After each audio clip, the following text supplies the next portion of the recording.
Hola a todos y bienvenidos un día más a nuestra sección dedicada a las visitas guiadas virtuales. Hoy vamos a hablar de la ruta de las ermitas en Jumilla. Para comenzar, decir que durante los siglos XV, XVI y XVII en Jumilla se hizo patente la religiosidad de los jumillanos mediante la construcción de templos religiosos como son las ermitas. A través de ellas se forjaron las devociones populares que aún perduran en nuestra ciudad.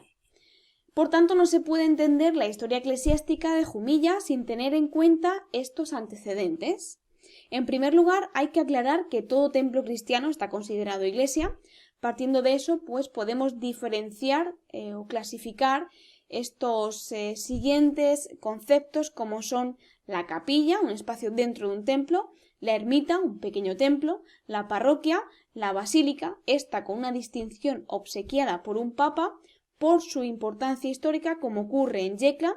el santuario ligado a peregrinaciones y la catedral, que hay una por cada diócesis y es la sede del obispado. Bien, pues hoy vamos a hacer un recorrido por las ermitas existentes más importantes de Jumilla y para ello vamos a comenzar adentrándonos en el casco antiguo de la ciudad, pasando en primer lugar por el Arco de San Roque, Puerta de Granada, donde está la ermita de San Roque.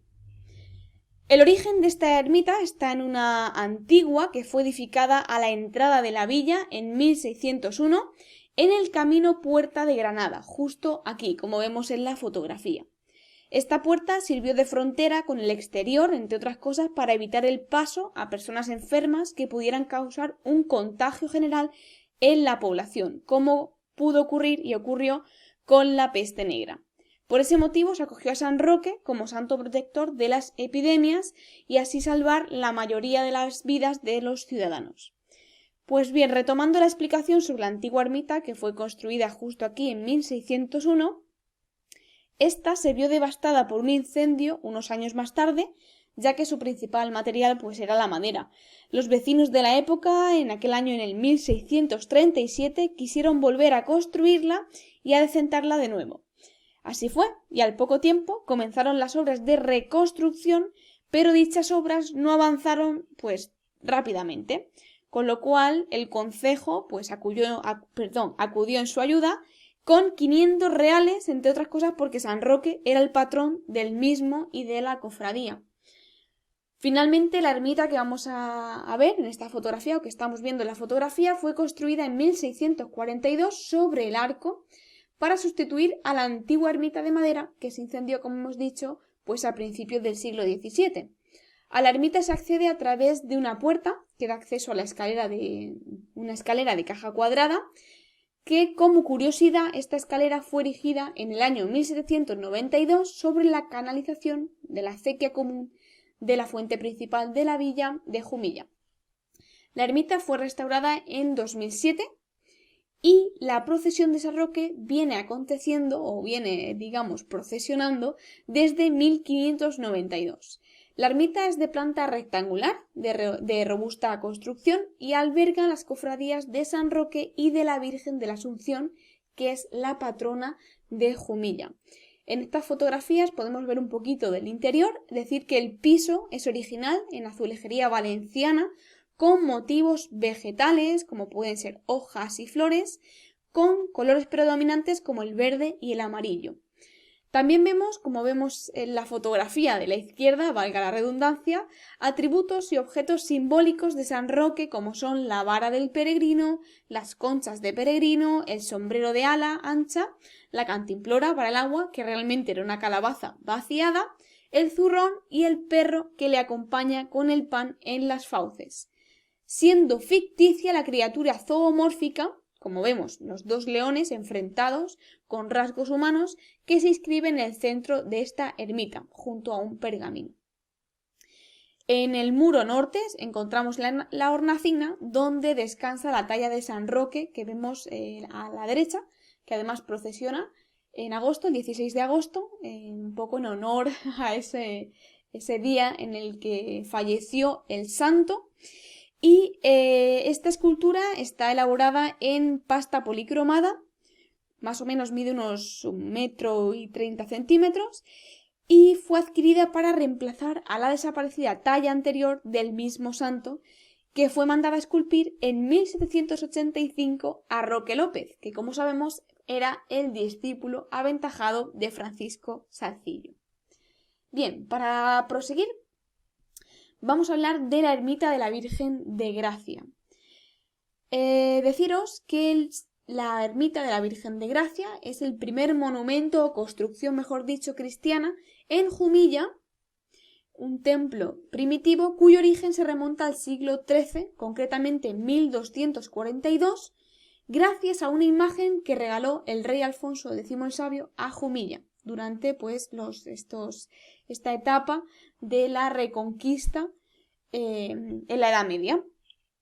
Dicha imagen gótica pues se ubicaba en aquella iglesia,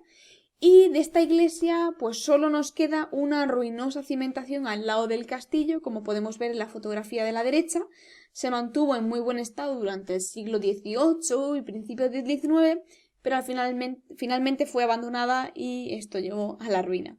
Según las fuentes históricas, este pequeño templo tenía pinturas con letras de carácter gótico, escudos de armas, y en el retablo de la capilla mayor se encontraba la historia del apóstol Santiago que introdujo Don Fabrique. La población vivía justo, pues muy cerca del castillo, dentro de la muralla, y aquel pueblo pues estaba formado por cristianos, judíos, moriscos y esclavos. Cada grupo pues gozaba de una consideración social diferente, distinta, y se ignora el número total de habitantes que podría tener la villa en aquellos tiempos, aunque sí que hay datos de que en 1457 los vecinos eran 144. Entre las familias que incrementaron la población en el siglo XV pues destacan los pachecos y guardiolas, y la principal ocupación pues la agricultura. Bien, para proseguir, hablar de la ermita de San José, ubicada en la Plaza de Arriba.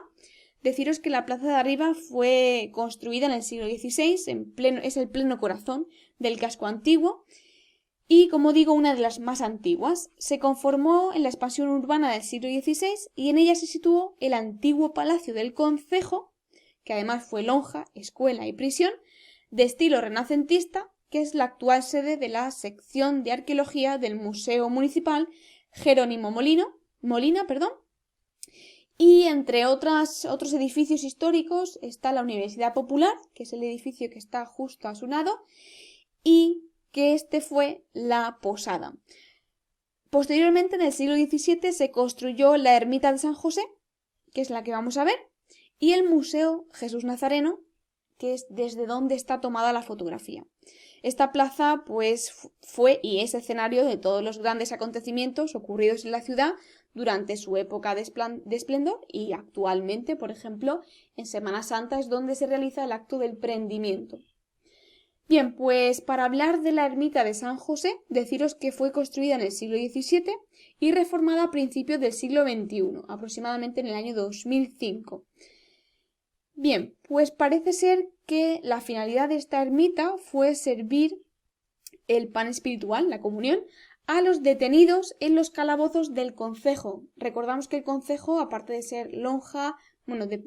digamos que estaba la lonja allí, fue escuela, pues también tuvo esos calabozos para los detenidos. Y el pueblo pues no quería participar en la misa con estos detenidos, con lo cual se dice que pudo ser el lugar donde los detenidos podían tomar la comunión. Es una ermita, como vamos a ver en la fotografía, de reducidas dimensiones, de una sola nave central, con una pequeña cúpula, que es lo más destacable, decorada con yeserías, como vemos en la imagen central, de rostros llorosos, repetidos también en el dintel de la fachada, y motivos pues ornamentales como pueden ser hojas. Destaca también la pequeña linterna de la cúpula, donde pasa una luz que al parecer es celestial, pues parece venir del mismísimo cielo, esa presencia de Dios en la ermita. Quizá los rostros llorosos, podría ser una hipótesis, podrían infundir un sentimiento de arrepentimiento o misericordia hacia los presos, ya que después pues le tocaba partir hasta Cartagena.